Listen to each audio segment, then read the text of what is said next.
અહીંયા ભેગા થયા છે તે પરમ પૂજ્ય વિદ્વવલ્લભ સંગસ્તવીર મહામહિમ દીર્ઘ સંયમ પર્યાયી પરમ પૂજ્ય ગચ્છાધિપતિ શ્રી દૌલત સાગર સુરીશ્વરજી મહારાજ સાહેબ એમના ગુણાનુવાદ કરવા હું એક અલ્પ બુદ્ધિ ધરાવતી શ્રાવિકા એવા વિદ્વવલ્લભ આચાર્યશ્રીના શું ગુણગાન કરું એના પહેલા હું પરોપકારી પરમાત્માને એટલી જ વિનંતી કરીશ અલ્પશ્રુતમ શ્રુતવતામ પરિહાસધામ ત્વદ્ભક્તિરેવ મુખરી કુરુતે બલાન્મા યત્ કોકિલ કિલ મધો મધુરમ વિરોતી તચ્ચા પ્રચારુ કલિકા નિકરે કહે। એટલે હે પરમાત્મા આપ જ મને એવા પૂજ્યશ્રીના ગુણાનુવાદ કરવા માટે શક્તિ આપજો। 18 ફેબ્રુઆરી કહેનારા કહે છે કે આજે ભૌતિકતાના ભારતી આ ધરતી બની બેહાલ છે। છાયો આવ્યો બહુ જ ઘોર કલિયુગ છે। ભૌતિકતાના ભારતી આ ધરતી બની બેહાલ છે અને આજનો આ સમાજ બહુ જ વિકૃત છે અને વિકરાળ છે। એવામાં આ યુગ પુરુષ જાણે કે એક મિસાલ છે। પૂજ્ય શ્રી દૌલત સાગર સુરીશ્વરજી મહારાજ સાહેબ 18 ફેબ્રુઆરી 2024ના દિવસે સૂર્ય સમાન તેજસ્વી 45 આગમોનો જ્ઞાન ફેલાવનાર એવા વચન સિદ્ધ અને દીર્ઘ સંયમ પર્યાયી ગચ્છાધિપતિ દૌલત સાગર સુરીશ્વરજી મહારાજ સાહેબ 103 વર્ષનું આખું અને 85 વર્ષનું સંયમ જીવન પૂર્ણ કરીને દેવલોક તરફ તેમનું મહાપ્રયાણ થયું। અને આચાર્યશ્રીએ આપણે બતાવી દીધું કે જૈન કુલમાં ફક્ત જન્મ લેવાથી જ નહીં તો કર્મથી પણ આપણે જૈન ઉત્તમ પ્રકારે જૈન બની શકીએ છીએ અને આચરણથી ગચ્છાધિપતિ જેવું પદ પણ આપણે ભૂષવી શકીએ છીએ। આચાર્યશ્રીની એક જયપુર ગામમાં એક પટેલ પરિવારમાં તેમનો જન્મ થયેલો। આચાર્યશ્રી પિતા મલદાસભાઈ અને માતા દિવાલીબેન પટેલ એમના કુલદીપક જેમનું નામ હતું શંકરભાઈ। જન્મથી તેમને જૈન સંસ્કાર નહોતા, પરંતુ ધન ઉપાર્જન કરવા માટે જ્યારે 13-14 વર્ષની આયુમાં તેઓ એક જૈન દંપતીના સાનિધ્યમાં આવ્યા ત્યારે સર્વપ્રથમવાર ઉંમરની 13-14મી વર્ષે જ્યારે કે આપણા બાળક તો જન્મતા જ પારનેખામાં જ નવકાર મહામંત્ર સાંભળે છે, પરંતુ ઉંમરની 13-14મી વર્ષે ગચ્છાધિપતિ ભગવંતે શ્રાવિકા ચંપાબેન એમના સુમુખેથી નવકાર મહામંત્ર સાંભળ્યો અને તેમને પ્રથમવાર વિગ્રહ પરમાત્માના દર્શન કર્યા। પ્રથમવાર જ ગુરુ ભગવંતોના દર્શન કર્યા।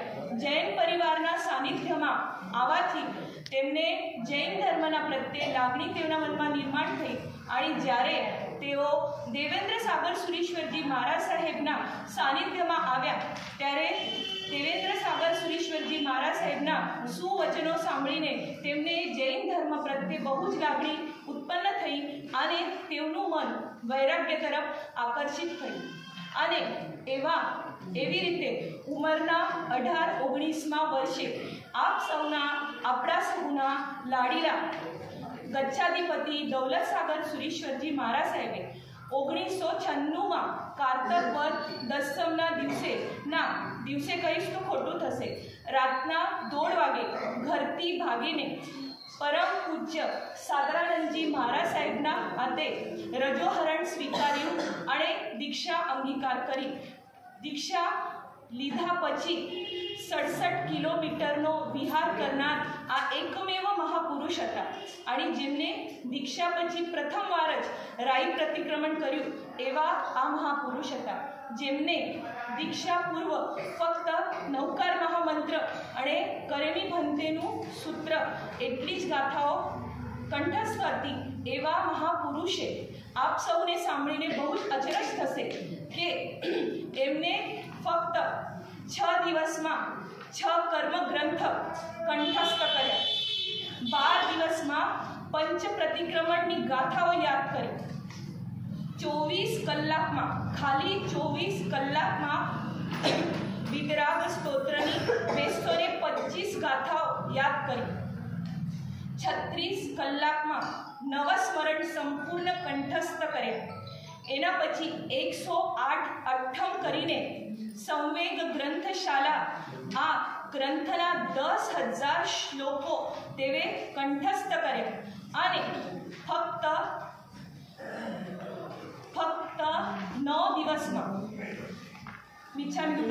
ફક્ત 9 વર્ષમાં પરમ પૂજ્ય સાગરાનંદ સુરીશ્વરજી મહારાજ સાહેબ પાસે તેવી 45 આગમોનું અધ્યયન કર્યું. એટલું જ નહીં તો તેવે 45 આગમોને તામ્રપત્ર પર લખાવીને કાયમ સ્વરૂપી તે યાદગાર બને અને આગળના યુગમાં બધાને તે ક્યારેય પણ ઉપલબ્ધ થઈ શકે એવી રીતના તેવે કાર્ય કરેલા છે. આ મહાત્માએ એટલું જ નહીં તો આ મહાત્માએ 9 આગમ મંદિર, 25 બારસા સૂત્ર મંદિર અને 55 જીન મંદિરોની અન્ય છલાકા પ્રતિષ્ઠા કરાવેલી છે. જેમના હાથમાં નવકારવાળે, હૃદયમાં આગમ અને મુખ પર પ્રભુ વચન એવા જેમને દેખતા જ આપણે દૌલત સાગર સુરીશ્વરજી મહારાજ સાહેબ એમને દેખ્યું કે આપણે આ ત્રિપુટી આપણા આંખોની સામે આવી જાય એવા હતા દૌલત સાગર સુરીશ્વરજી મહારાજ સાહેબ, જેમના હૃદયમાં ગુરુ પ્રત્યે નિસ્સીમ ભક્તિ, તેમની ગુરુ ભક્તિ, તેમનું બ્રહ્મચર્ય વ્રત, તેમની અપરિગ્રહની ભાવના આખરે શબ્દમાં વર્ણવે એવી નથી. જેમનો જન્મ આ ભૂતલા પર જાણે એક ચમત્કાર હતો. તે ઇતિહાસ રચવા માટે જાણે તેમનો જન્મ થયો હતો અને તેમને ઇતિહાસ રચી દીધો. છેલ્લે આ જીન અને તેમને જીન આગમ સેવીનું બિરુદ પર આપવામાં આવેલું છે. એવા આપ સૌના, અમારા સૌના, આપણા શ્રી સંઘના ગચ્છાધિપતિ દૌલત સાગર સુરીશ્વરજી મહારાજ સાહેબ માટે છેલ્લું એટલું જ કહીશ. દૌલત સાગર સુરીજી ગુણનાર દરિયા, મનમાં સમાધિ સંતોષ સમતા, સાધના એવી બીજે ન જોઈ, જીવ થયેલા ગુણ ગાઈ,